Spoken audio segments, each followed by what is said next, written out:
ዛሬ ችግር የሆነብሽ ጠባይ ግን ነገ ሌላ ቤትም ችግር ይሆናል። ምናልባት ትዕግስት ማጣት ሊሆን ይችላል። ምናልባት ትዕቢት ሊሆን ይችላል። ምናልባት አልሸነፍም ባይነት ሊሆን ይችላል። ምናልባት የእልህ ቤት አርገሽው ሊሆን ይችላል።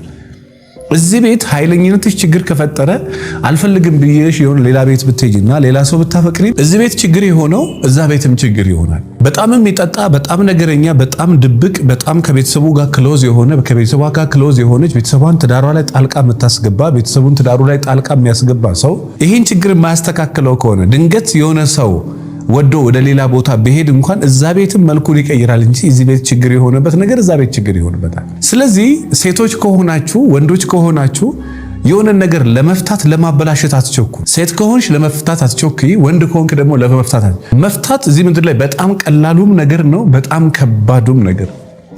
ስትፈታ ያንተን ስሜት ብቻ ተከትለ የልጅህን ስሜት አታይ፣ የልጅን አይምሮ አታይም።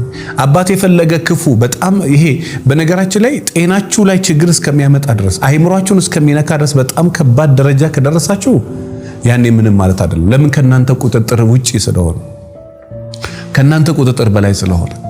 ነገር ግን መፍታት እየቻላችሁ ማስተካከል እየቻላችሁ ሼፕ ማድረግ እየቻላችሁ ግን ከሆነ ግን ምንጊዜም የማትደራደሩበት አንድ ነገር እወቁ፣ ማስተካከል ትችላላችሁ። አቅሙ ካለክ ማስተካከል ትችላላችሁ። ጤና ላይ ችግር ካመጣ በጣም አደገኛ ደረጃ ከደረስክ አንተና እሷ መስማማት እስከሚያቅታችሁ ድረስ በቃ አንተ ሰውነቷን እስከ መጉዳት እሷ አንተን ሰውነት እስከ መጉዳት አደገኛ ደረጃ ከደረሳችሁ ያኔ መቆም ይፈልጋል። ቆም ብለህ አንተም እሷን ማየት ያስፈልጋል።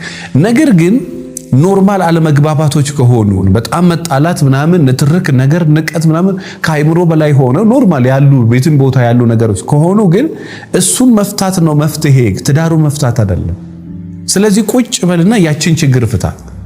ቁጭ በይና ያንን ችግር ፍቺ። ያንን ችግር ከፈታሽ ከዛ በኋላ መልኩን ቀይሮ ሌላ ችግር ይመጣል። ህይወት ማለት ይሄ ማለት